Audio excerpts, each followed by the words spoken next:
A continuación, la conferencia final, Nuestra salvación es Cristo, a cargo del profesor Antonio Amado Fernández, licenciado en Filosofía de la Universidad de Barcelona, España, profesor titular de Antropología, Ética y Teología de la Universidad de los Andes y director del Centro de Estudios Generales de esta Casa de Estudios. Damos un aplauso para el profesor Antonio Amado. Bien, muy buenas tardes. Eh, a ver, por una parte, dos focos. Por una parte, lo que voy a presentar no está del todo claro todavía, pero claro, en gran medida ha sido dicho en todas las presentaciones, ponencias que se han hecho, etcétera, etcétera. Yo no he hecho PowerPoint, en general no lo hago, pero es que además hubiera tenido que rehacer todo, así que esto es. Y porque, claro, como he dicho, gran parte de las ideas ya están expresadas, ¿no? Y voy a intentar jugar, no sé si jugar es la palabra, con ciertas imágenes para intentar exponer ideas que teológicamente son, yo diría que densas. Y pensando también en nosotros, digamos, que somos profesores de religión, de tal manera que, en la medida de lo posible, claro, son ilusiones mías, ¿no? Como el Papa Francisco decía, ¿no? Que se trata de iniciar procesos, ¿ya? Yo también tengo la ilusión, creo que fracasaré, lo cual tampoco es, pero de que sirvan un poquito las ciertas imágenes para que podamos ver ciertos elementos teológicos densos, pero que subyacen, digámoslo así, a lo que voy a exponer, ¿no? Entonces, a ver, Dios crea el universo. Esta noche, una de las imágenes que tenía era un ciervo siendo comido por antílope, no al revés, ¿no? Antílope, leones que se comen a un ciervo. Esta era la imagen, ya. Entonces, pensemos esto, ¿no? Una frase simple. Lo que está en lo inferior está en lo superior, ¿ya? Entonces, esta frase, que es muy sencilla, uno dice, mira, lo que está en el mineral está en el vegetal.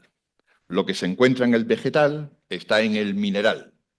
Entonces, mira, lo que está en aquello que es inferior se encuentra de algún modo en lo superior, en lo que es más perfecto. Entonces, yo pensaba, cuando Dios hace este universo, lo hizo porque nos eligió a nosotros. Quiso que existiéramos nosotros. Ya llegaremos al misterio de la elección en Dios. Pero quiso que existiéramos nosotros, cada uno de nosotros. Pero claro, para que existiéramos nosotros se requería este universo. Quiso que existiera Juan. Eligió a Juan eternamente, libremente, porque quiso, cada uno de nosotros. De hecho, además, cuando eligió a Juan, también eligió a Pedro, porque nos eligió y nos eligió en un orden. Por eso también el Papa Francisco era tan importante, ¿no? Laudato si, ese orden, ¿no? Entonces, yo pensaba, bueno, Dios eternamente, vamos a partir por ahí, esta imagen, quiso a Juan, quiso a Francisco, nos quiso a cada uno de nosotros, nos quiso en un orden y por eso quiso este universo. Si hubiera querido a otros seres y no nosotros, o si nos hubiera pensado no de esta manera, no estaríamos en este universo, pero si no estuviéramos en este universo nosotros, pensemos que no seríamos nosotros, por si acaso. Es decir, nosotros estamos aquí, formamos parte de este orden, es un orden maravilloso. Ahora, este universo que Dios creó, del cual formamos parte y que Dios quiso para nosotros, nos lo dio, acuérdense el mandato, dominar la tierra, cuidarla, conservarla, la hizo para nosotros. Este universo es un universo en el que tiene que haber necesariamente mal físico, ¿de acuerdo? Necesariamente tiene que haber mal físico porque es un universo en el que hay generación, hay corrupción, unas cosas surgen gracias a que otras se destruyen, etcétera, etcétera. Eso es lo que se llama un mal físico, ¿no? Este universo que tiene mal físico, uno lo puede ver de la siguiente manera. Puede verlo como esa corrupción por eso mi imagen del ciervo, por si acaso, y los leones, ¿ya? Puede verlo como que este universo en el que se da este mal físico es un universo en el que hay una solidaridad de todas las criaturas. ¿Mm? Es un bien del conjunto, del todo, que suceda esto. Claro que estos seres, el ciervo que se muere, la piedra que se descompone, la araucaria que termina corrompiéndose, etcétera, etcétera, la hierba que es destruida para que vivan los antílopes que después se los come no sé quién, ¿se entiende? Por cierto, es que ya, la película Megalodón 2 no tiene pérdida. Eh, eh, no sé si vieron el inicio, ¿no? Pero hay un dinosaurio de un cierto tamaño que se lo come otro, al cual se lo come otro, al cual se lo come otro, hasta que al final aparece el megalodón, que ninguno como él, bueno, pero es un detalle. Entonces, pero esto es un orden, el orden cósmico. Entonces, en este universo tiene que haber eso que llamamos mal físico. Sin ese mal físico no tendríamos ni siquiera la belleza que contemplamos, ¿no? Porque cuando uno ve la maravilla de una estrella fugaz, la estrella se está destruyendo. Cuando ve ciertas maravillas, cuando crecen la hierba en los campos, hay algo que se está corrompiendo, y así sucesivamente, ¿no? El mal físico está presente, pero forma parte de un orden. Claro que si se tratara solo de ciervos, de leones, de piedras, de araucarias, uno diría: sí, pero ellas existen en razón de la especie. Ninguna de ellas, ninguna araucaria particular, ningún antílope particular, tiene sentido que tenga un bien que sea para él en razón de él. Eso no tiene sentido. Por eso en ellos lo superior es la especie. Entonces, otra imagen que se me venía, perdonen las imágenes, pero fue hace poco, ¿no? Ese terremoto que hubo no sé dónde, pero en el terremoto que hubo, entonces hay una imagen muy simpática de unos elefantes que inmediatamente que se da el terremoto se ponen en círculo para proteger al más pequeño. Fascinante, ¿ven? El gran bien de ellos, ese amor que se manifiesta en el cosmos, es que hacen esto. Se ponen en círculo ¿para proteger qué? La permanencia de los elefantes, de los proboscideos en el universo. Y cada uno de ellos existe en razón de esto. Y Dios hizo un universo de tal manera que, creándolo por amor, estoy pensando ahora en este universo físico, todos los seres manifestaran además su amor y su bondad en orden a que se diera la permanencia de ellos, no meramente en cuanto a individuos, sino en cuanto a su especie. Entonces, yo pensaba, si en este universo, son imágenes, aquí puede haber errores teológicos a todo nivel, pero el Papa Francisco nos dispensó. Entonces, en este universo hay que tener tranquilidad, como decía, ¿ya? Entonces, en este universo, claro, aparece el ser humano. Y uno podría decir, sí, no, el ser humano fue creado para ver a Dios, para gozar eternamente con Dios, para tener lo que se llama la visión beatífica, para participar eternamente de la vida divina, gozar eternamente con Dios, contemplando su rostro, conversando con Él. Para esto fue creado. Claro, este ser ya no fue creado meramente en razón de la especie, pero lo inferior está en lo superior. Esto es importante. No fue creado en razón de esto. Pero uno podría decir ya, este universo en el que el ser humano fue creado para ver a Dios es un universo físico. Y por tanto, uno podría decir, no vamos a entrar ahora en el problema, lo voy a evitar, dones preternaturales o no, quiero que la imagen sea otra, pero uno podría decir, bueno, en este universo que fue creado para eso, pues este ser humano que aparece es un ser humano que quizás le podía haber afectado la enfermedad, de hecho nos afecta ahora, pero le podía haber afectado la muerte, etcétera, etcétera, pero en el plan de Dios, sea como sea, estaba creado para ver eternamente a Dios en el cielo. Hasta ahí uno diría, bueno, imaginemos, intentemos imaginar que no hay mal moral, estamos hablando del mal físico, no hay mal moral. Estamos hablando de que en este universo el ser humano hubiera aparecido y quizás le podía haber, no sé, caído un coco, me explico más o menos, o podía haber quizás tropezado, o quizás podía un terremoto haberle afectado, ¿no? O quizás, si forma parte del orden de la naturaleza físico, pues quizás un niño podría haber tenido un cáncer. A donde voy es que en ese universo lo inferior está en lo superior. Ese bien que es el bien de la especie en los elefantes, en nosotros lo superior no es el bien de la especie, pero está asumido ese bien. Y podría ser, en ese universo, bien de cada uno de los seres personales, de Juan, de Margarita, de Francisco, el saberse parte también de una comunidad humana en la que hay unos vínculos, en las que todos nos necesitamos y en las que además somos todos solidarios en aquellos males físicos que pueden suceder en el universo. Y siendo todos solidarios de estos males físicos que pueden suceder en el universo, nos sentiríamos todos, no hay mal moral, acuérdense, nos sentiríamos todos como perteneciendo a este género humano en el cual el cáncer dolería que se haya caído una casa, si hay un terremoto, dolería, pero al mismo tiempo se vería eso dentro de un vínculo mucho más grande, en una solidaridad donde todo esto estaría acogido.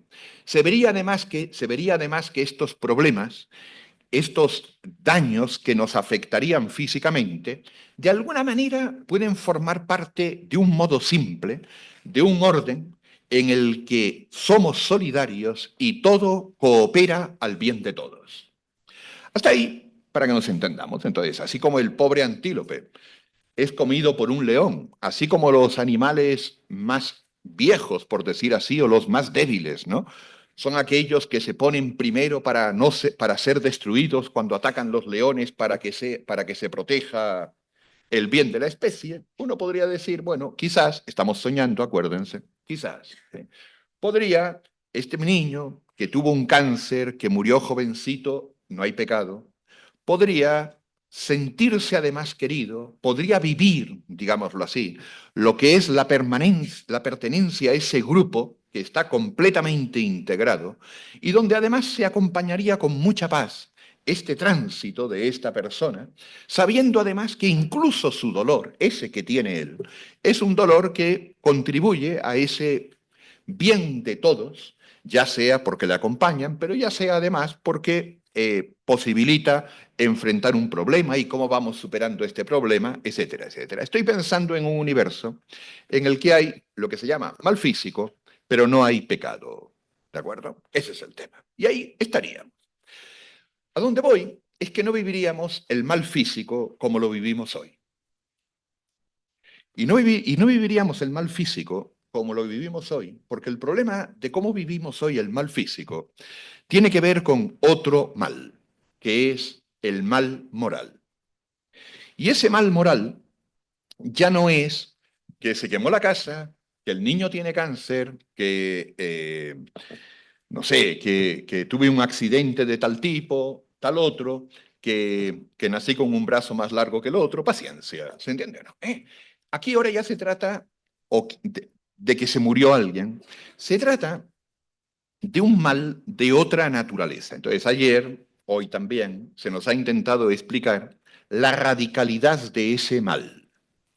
La radicalidad de ese mal es que tiene que ver con el hecho de que de ninguna manera Dios lo quiere. Porque de alguna manera, Santo Tomás podría decir, el otro mal, el físico, podría Dios de alguna manera quererlo indirectamente al querer este orden maravilloso. Pero es que el mal moral, el que llamamos pecado, de ninguna manera lo quiere Dios, de ninguna. Entonces, ahora yo quiero entrar en el mal moral con otro tipo de imagen, a ver si la comprendemos. Todo esto para decir, el gran problema, incluso cuando nos escandalizamos por los males que suceden a personas inocentes, etcétera, etcétera, pensemos que no podemos nosotros vivir este tema ya como una humanidad que está integrada. No lo estamos viviendo, digámoslo así, con una solidaridad que no haya de personas que no hayan sido heridas por el pecado. No lo estamos experimentando sin tener una cierta división interior. Ya no estamos, por decir así, viendo, a no ser que sea bajo la fe, totalmente el amor de Dios, porque hubo un momento en que hubo un pecado que nos introdujo una duda respecto a Dios. Nos introdujo, por decir así, una sospecha con respecto a su bondad. Esto ha cambiado. Entonces ahora, el problema fundamental es el mal moral. Y cuando nosotros decimos, ¿no? Por nosotros los hombres y por nuestra salvación, ¿eh? Estamos, y cuando hablamos de Jesucristo, decimos por nosotros y por nuestra salvación. Y estamos pensando en el tema, o sea, más que pensando, estamos creyendo en salvación nuestra, salvación del pecado, salvación para que podamos volver a ver a Dios. Este es el mal, por decir así, radical, el del pecado. Entonces, ahora permítanme otra imagen. Esta es más sofisticada, la pensé durante la mañana, no fue la noche, fue esta mañana. Esta es, puede salir mal la imagen, ¿de acuerdo? ¿No? Esta es más complicada. Ustedes, o sea, nosotros somos profesores, yo por lo menos como profesor, una de las experiencias que tengo continuamente se llama fracaso, ¿se entiende? ¿No? Es decir, eh, es una situación continua, ¿se entiende? ¿No? Entonces, pero uno, si le va dando vueltas, fracaso por muchas maneras, o sea, por muchos, y además, fracaso podría ser hasta culpable, pero fracaso, ¿no? Entonces, hoy día, en pedagogía, también perdonen y disculpen estos ejemplos, pero de alguna manera, no solamente en pedagogía, en los estados, en todas partes, se quiere de alguna manera un orden en el que no falle nada. ¿Cómo tiene que ser el proceso educativo para que se obtenga el resultado previamente anticipado? ¿Me explico más o menos? Pero claro, hay un pequeño detalle.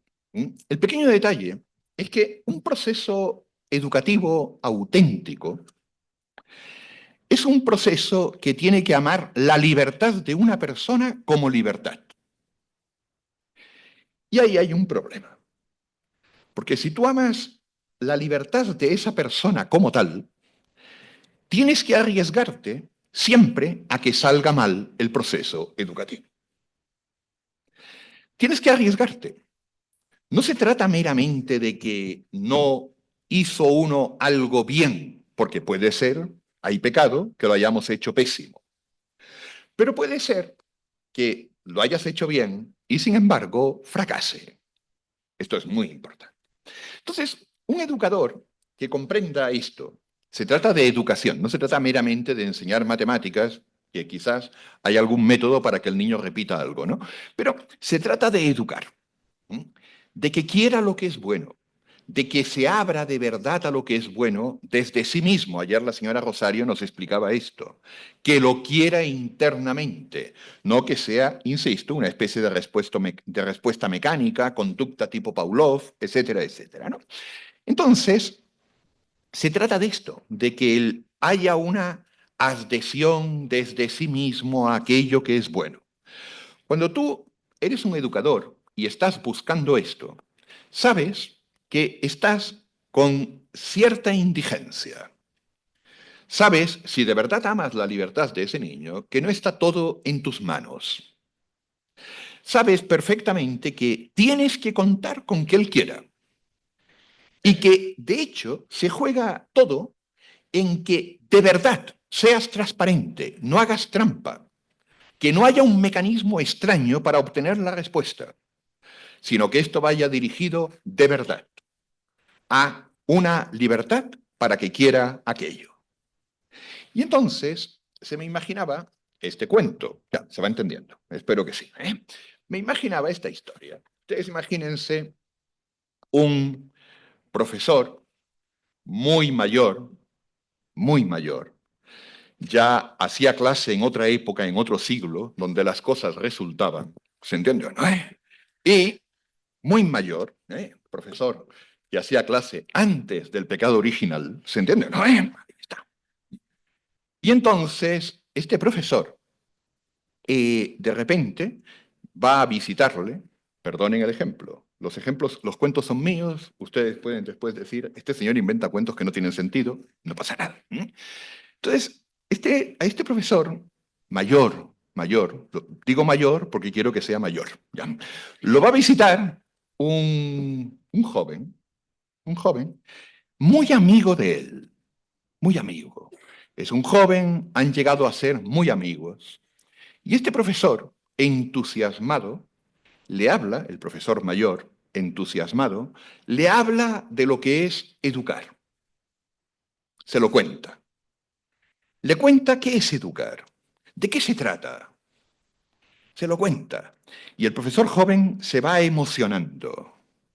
Y al mismo tiempo se va emocionando porque el profesor mayor está enamorado de que aquello suceda.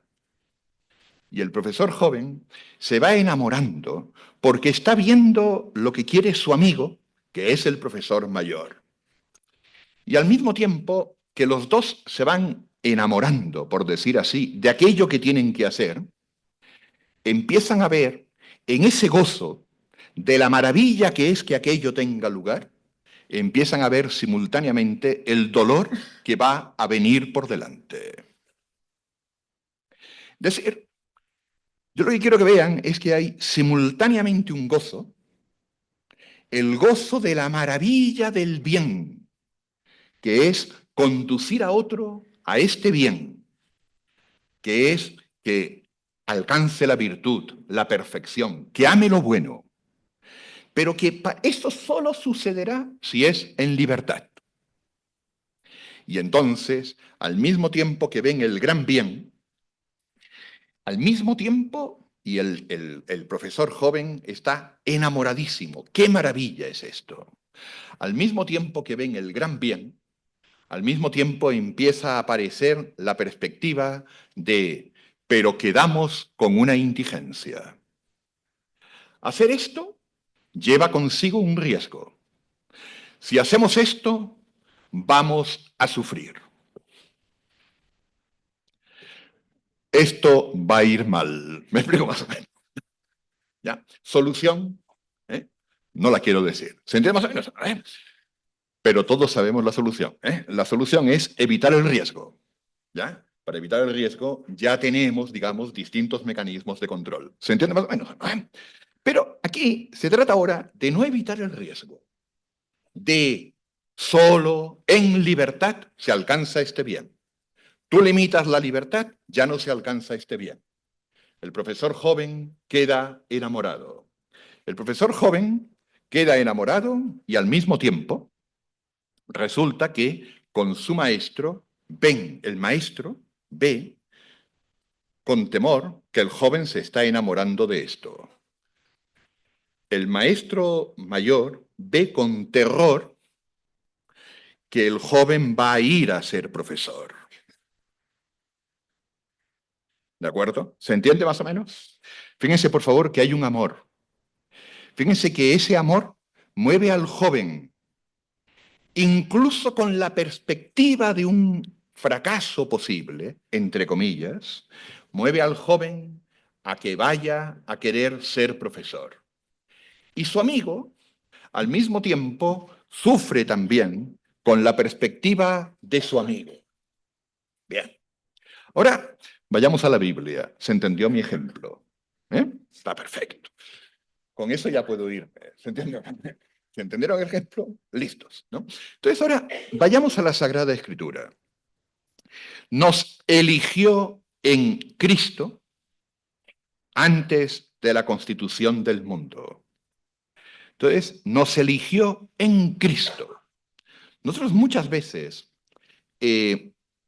quizás podemos pensar, por eso, perdonen que insista, estoy evitando elementos teológicos a propósito, ¿de acuerdo? Pero ustedes piensen que, como dice Santo Tomás, por ejemplo, la voluntad de Dios no tiene causa. No hay nada que suceda que pueda causar algo a la voluntad divina. Dios es la suma bondad. Dios quiere queriendo su bondad. Cualquier cosa que Dios quiere, la quiere queriendo su bondad. No es que Dios hizo un mundo y después las cosas salieron mal y después esto hay que remediarlo por lo que sucedió en el mundo, sino que nos eligió en él antes de la creación del mundo. Yo me imagino, el ejemplo que yo puse del profesor no es perfecto para esto, porque claro, nosotros estamos aquí moviéndonos con unas categorías temporales. Ayer el padre Lucas nos hablaba de la eternidad de Dios, ¿no? Pero Dios lo ve todo eternamente. Dios ve lo que quiere. Y lo que quiere es que nosotros podamos gozar eternamente con Él, y como decía también la señora Rosario, y para esto hace falta una libertad, pero ahora veámoslo así. Y para esto hace falta una libertad que lleva con simultáneamente la posibilidad de un riesgo, porque quiere la libertad. No se trata de que no la quiere de verdad aquella libertad. Y quiere esa libertad sin la cual no tiene ningún sentido el que podamos llegar a amarle, porque un amor, digámoslo así, que no es plenamente libre, entre seres personales, no tiene ningún sentido, no se capta como tal. Entonces, Dios no es solitario.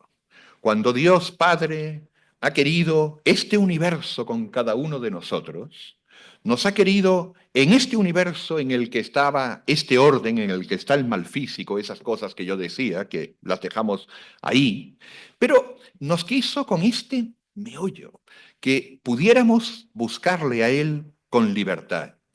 Nos lo dio todo para que le pudiéramos reconocer. Nos lo dio todo, las escenas que nos puso el padre Lucas Buch, Lucas 2. Entonces, las escenas que nos puso del Génesis son impresionantes. Es impresionante, digámoslo así, el momento en que Dios le presenta Eva a Adán. Impresionante. Ese momento donde Adán se emociona y al mismo tiempo reconoce a Dios.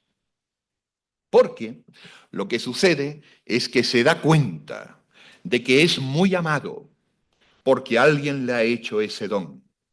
Entonces, este universo que fue creado por Dios, para que todos pudiéramos reconocer con transparencia que hay un don originario, y así don que se ve sobre todo a través de otros seres personales, porque Adán y Eva vivían esa comunión. Este universo que Dios lo quiso de esta manera es un universo donde tenía que existir la libertad. Y donde tenía que existir la libertad hasta el límite, hasta el final. Tenía que existir la libertad con todos sus riesgos. Tenía que existir la libertad, digámoslo así, con todo aquello que la libertad podría conllevar en una criatura.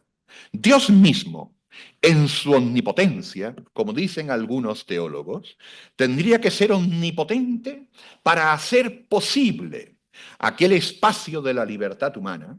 De alguna manera tendría que ser omnipotente incluso para limitarse y hacer posible aquella libertad en la que existiría el riesgo del mal moral, que es, y cuando esto el Padre y el Hijo y el Espíritu Santo lo ven, ¿ven? Cuando lo ven, está claro que este Dios que quiere crear por amor, ya está viendo lo que esto lleva consigo. Por eso nos eligió en Cristo. Esto es eterno, esto es sin sucesión. Pero lo que tenemos que ver nosotros, creo, es esto, que ya vio el problema de la libertad, ya estaba considerado en Dios cómo íbamos a usar nuestra libertad. Y eternamente, desde el corazón mismo de Dios, Dios que estaba asumiendo el riesgo, como este profesor que va a hacer clase y el maestro mayor ve lo que le va a pasar. ¿Me explico más o menos? ¿No? Ve lo que le va a pasar, pero al mismo tiempo quiere que le pase de algún modo. Y quiere que le pase porque eso también es necesario para el bien de sus alumnos. Quiere que el profesor no puede educar a sus alumnos si no ama su libertad. Pero esta libertad de los alumnos es ahora una libertad rebelde. Y ahora el maestro sabe que su amigo entusiasmado va incluso a redoblar todos sus esfuerzos ante una libertad rebelde. Esa libertad rebelde, digámoslo así, se va a presentar como una libertad que de alguna manera quiere hacer imposible lo que le quiero comunicar. Y eso para mí va a significar cada vez más amar más, dar más, para ver si de alguna manera esa libertad se doblega. Porque solo se mueve eficazmente una libertad si hay un amor infinito. Solo un amor infinito puede mover con eficacia una libertad. En este plan, lo que yo he presentado es eterno. He presentado la imagen del profesor para que cada cual la use como quiera y tenga una imagen para ver si sirve a lo que dirían los filósofos, el entendimiento agente para que uno saque la idea. Pero la idea de fondo, aquella que estamos queriendo comunicar es esta. Hay un dolor en Dios. Es un dolor que no tiene que ver con pasividad, que no tiene que ver con limitación, que no tiene que ver con que le falte algo, por decir así. Es un dolor que va unido a alguien que ama y que de alguna manera por amar está buscando la correspondencia en el amor. Y entonces el padre le cuenta al hijo esto que quiere, es como el maestro. El hijo ve lo que va a pasar y el padre ve al mismo tiempo que el hijo va a querer ir en rescate. El padre lo envía. El hijo, al ver esto, al ver al padre, al ver el plan originario, al ver lo que hay, al ver esta libertad que se ha negado, al ver ahora la conmoción del cosmos, conmoción en el cosmos, porque ahora ese mal físico que estamos suponiendo, ahora se presenta de otra manera. Porque ahora, digámoslo así, los males físicos se agravan. La humanidad escindida empieza a padecer estos males físicos de un modo completamente distinto. Además, se introducen nuevos males físicos por el mal uso de la libertad. Además, desordenamos el cosmos, nos dividimos entre nosotros. Y entonces está ese panorama, entre comillas, negro, que aparece porque Dios quiso darnos el que pudiéramos llegar a participar plenamente de su vida divina, y para eso teníamos que darnos esta libertad, y quiso auténtica y verdaderamente esta libertad, y esta libertad la quiso en nosotros, porque podía haber otros personajes, otros seres, pero la quiso en nosotros, y nosotros que somos los que elegimos de esta manera. La quiso en Adán. Es como yo me imaginaba, pero no quise forzar mucho el cuento, ¿no? Pero yo me imaginaba que le presenta Dios a su hijo, le presenta, y para esto quiero a Adán. Y que alguien podría decir, no, Adán no. Partamos con otro. ¿Me explico? No, Adán no. Y el problema es que, de nuevo, permítanme este ejemplo, ¿no? Es que no, se trata de que fue elegido Adán. ¿Y por qué? Porque no fue tampoco elegido en razón de lo que iba a ser. Fue gratuitamente amado, gratuitamente elegido. Fue elegido Adán en un misterio de la bondad de Dios. Y Adán, cuando Dios lo elige, ya está presente ante Dios todo, todo. Y entonces, todo. Y el Hijo ve al Padre que quiere esto, ve el amor del Padre. Y desde ahí, desde el cielo, desde la eternidad, se trata ahora de que ante este dolor que hay en Dios, espero que se entienda, ante este dolor que hay en Dios, es como si el maestro, el ejemplo lo podemos modificar, es como si el maestro joven, al ver el dolor que hay en el maestro mayor, al ver lo que está pasando en la educación hoy, ¿se entiende más o menos? Entonces el maestro mayor sufre, entonces el maestro joven lo ve su sufrimiento, y al ver ese dolor, él desde ahí hay un nuevo movimiento para él hacerse profesor e ir a alegrar a aquel que estaba sufriendo por esto. Espero que se vaya entendiendo. ¿Ya? Entonces, por eso está este misterio. El misterio es este rechazo de Dios. Este rechazo de Dios que también introduce en el mundo una conmoción, un desorden que nos afecta con todo tipo de consecuencias y males físicos, etcétera, etcétera. Pero claro, el tema es que ahora este dolor que hay en Dios, todo esto que estoy explicando con ejemplos, como puedo, etcétera, etcétera, ejemplos que ojalá sirvan, todo esto está planteado en la encíclica Dominum et Vivificantem en la parte 2, por si acaso. Todo está ahí. ¿Eh? Un paréntesis también para que nos demos cuenta de este dolor de Dios, que también me interesa.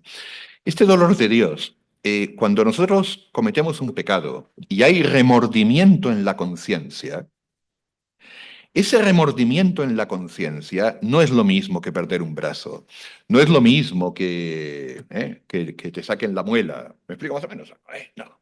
El remordimiento en la conciencia es un eco lejano de aquel dolor que hay en Dios.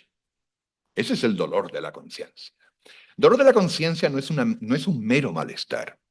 El dolor de la conciencia es algo que se da en nosotros según que hemos sido creados a imagen de Dios y tenemos esta relación, estamos vinculados a Dios. Bueno, entonces, fíjense bien qué tremendo. Ante este problema, ante el hecho de que de lo que se trata aquí es de que esta libertad, que tiene que ser amada como libertad, que no la podemos forzar ni violentar, que no podemos hacer trampa para que esta libertad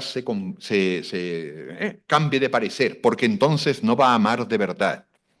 Ante esta, acuérdense, aquel momento fascinante del relato del gran inquisidor de Dostoyevsky, cuando el gran inquisidor le dice a Jesucristo, no puedo contar todo el relato, pero esto es un cuento, el cuento del gran inquisidor que está en Dostoyevsky, y cuenta que hay un inquisidor en Sevilla y que es el gran inquisidor y que en un momento determinado en Sevilla aparece por ahí Jesucristo. Y entonces el gran inquisidor lo manda a la cárcel a Jesucristo, ¿no?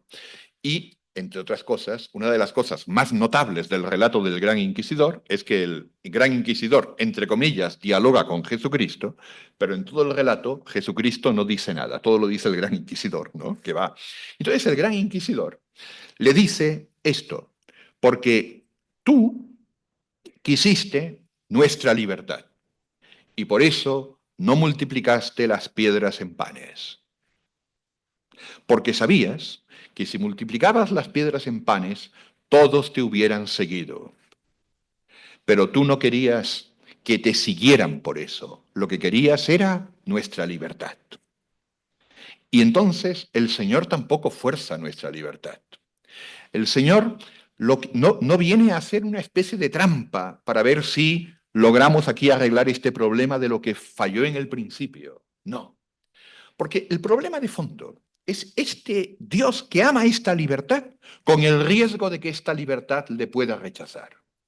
Y entonces el Hijo que ve este plan, que ve esto, junto con el Padre, porque el Padre sabe cuando presenta esto, sabe lo que va a pasar. Sabe que el Hijo es el Hijo de su amor. Sabe que es quien tiene la naturaleza de Dios recibida de Él. El que me ha visto a mí, ha visto al Padre. Esto no hay que olvidarlo. Entonces, el Hijo sabe. De hecho, yo pienso, pero esto es teológicamente más complicado, que si no fuera porque Dios es trino, Padre, Hijo y Espíritu Santo, de esto de lo que estamos hablando, por supuesto, no podríamos hablar. Pero incluso algunos sospechan que si no fuera así, tampoco se ve claro cómo Dios podría haber hecho un mundo. Porque de alguna manera se requiere en Dios alguien, por decir así, con quien conversar esto. Por eso hay incluso un autor que dice, creador porque Padre. Y en nuestro símbolo de Nicea, estamos en los 1700 años, no olviden que creo en Dios Padre, Todopoderoso, Creador.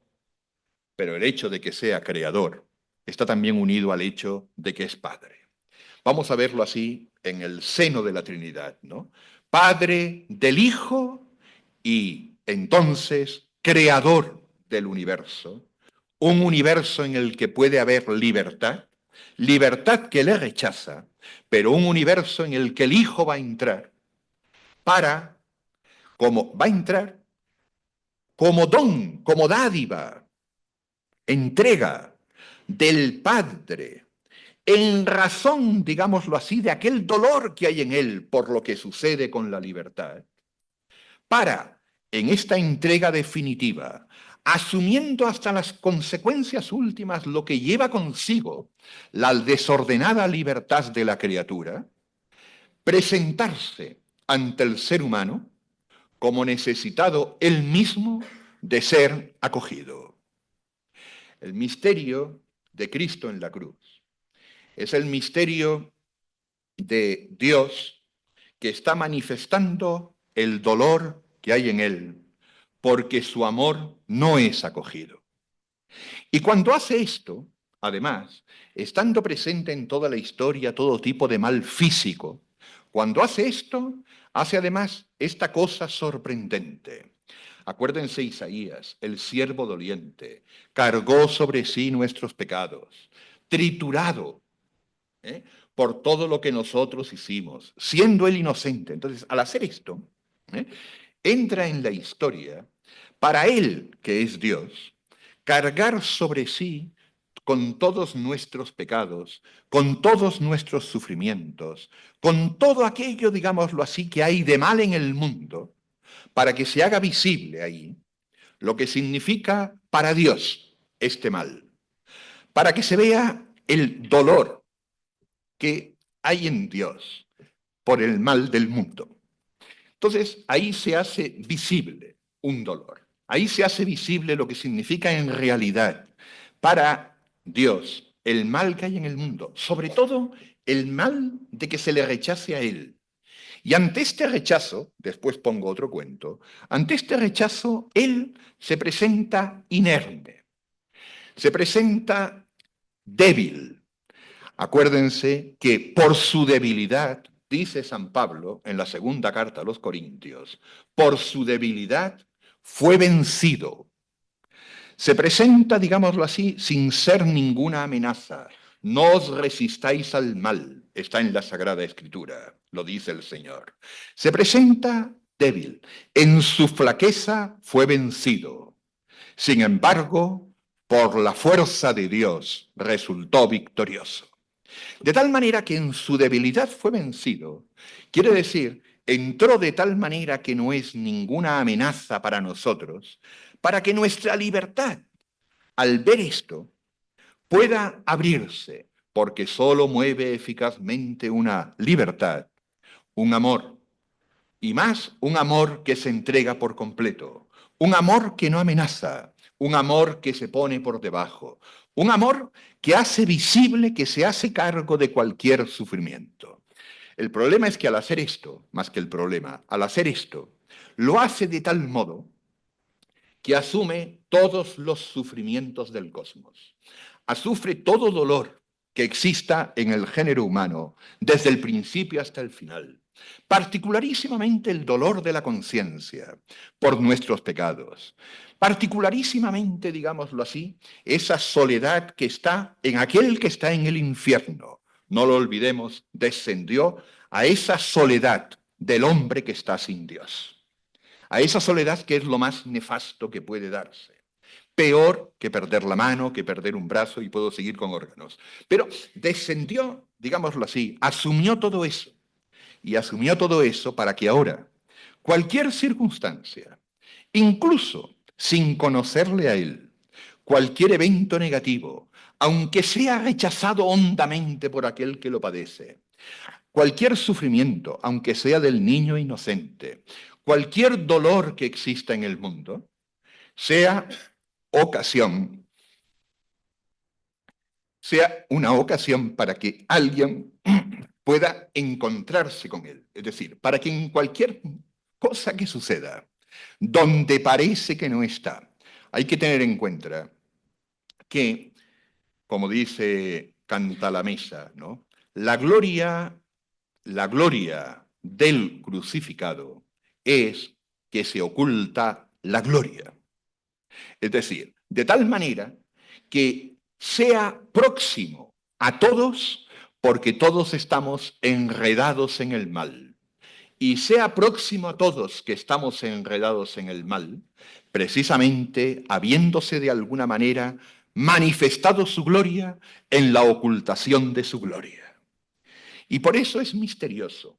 Pero personas que nosotros muchas veces padecemos. ¿Y qué sucederá con la persona del África? Sí, ¿y qué sucederá con el vecino? ¿Y qué sucederá con ese alumno nuestro que hay que dejarlo también en su libertad y que nosotros no podemos forzar tampoco? Y que tenemos también que quedarnos a distancia. Si de verdad lo amamos, muchas veces tenemos que quedarnos a distancia y no hacer trampa. Y sin embargo, de algún modo podemos descansar. Porque sabemos que incluso, aunque en lo que está es una negrura, puede ser también algo donde va a terminar encontrándose con Dios. Porque en última instancia, y de este modo, también nos libera a nosotros, nos libera para que podamos descansar en Él, nos libera para que podamos también respetar la libertad de los demás, nos libera para que podamos también ser auténticos maestros, auténticos profesores, que no hacemos trampa, sino que de alguna manera perdemos nuestra vida y también la perdemos, digámoslo así, en un abandono. No queremos, por decir así, controlar cualquier respuesta para tener la autosatisfacción de que bien nos va, sino que en última instancia Dios envió a su Hijo y es en el fracaso de la cruz donde Dios obtiene la victoria. Y esto es lo que, entonces ahora me callo, porque es la hora, y me callo además feliz. Pero por eso les he entregado dos textos que los tienen fotocopiados. No hay PowerPoint, pero hay texto, ¿de acuerdo? Y es más caro lo mío. No, entonces, y estos dos textos, uno es del Papa Benedicto, para mostrar que se trata que cuando Dios entra en la historia, entra para formarse un cuerpo, y que formarse un cuerpo es un cuerpo que se forma, pero para formarse ese cuerpo tienen que caer los ídolos, tienen que caer las ideologías, tienen que caer las divinidades, que son falsas divinidades y no son Dios. Y para que caigan esas divinidades que no son Dios, tiene que haber un proceso de transformación del mundo. El mal no prevalecerá. Tiene que haber un proceso de transformación. Y ese proceso es a través del dolor.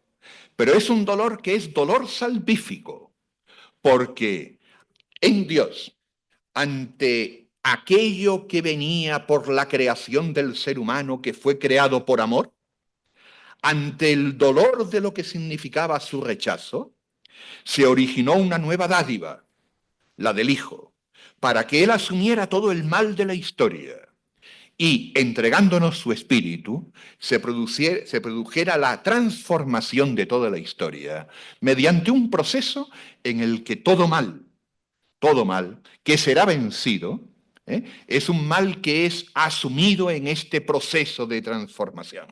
Por eso lo que nos leía el padre Lucas Buch en el texto de Juan Pablo II, la venida mesiánica del reino es algo a lo cual coopera de alguna manera este dolor que hay en el mundo, porque ahora con este dolor, unidos nosotros a nuestro Señor, podemos participar en este cielo nuevo y tierra nueva que se va anticipando de alguna manera por la presencia, digámoslo así, de la caridad en medio de las almas. Por eso también di el segundo texto, hay dos, que es de Juan Pablo II, para tener una visión esperanzada en medio de tantos males y de tantos dolores, para percibir que nada se le escapa a Dios, que en realidad nosotros no podemos saber exactamente cuál es el plan, cómo es el plan, pero sí que sabemos que tenemos a nuestro Señor que está crucificado, que está cargando con todo dolor y con todo mal, que sabemos que hasta las situaciones que nos parecen más nefastas, aquellas donde quizás pensamos que hemos perdido a algunos amigos, que hay personas que se van a condenar, etcétera, etcétera, pensemos que nunca sabemos cómo, pero que estando nuestro Señor en la cruz, a través del sufrimiento y del dolor, se ha abierto siempre un camino de salvación que es camino para todos. Ya, yo con eso me callo y ya está, ¿eh?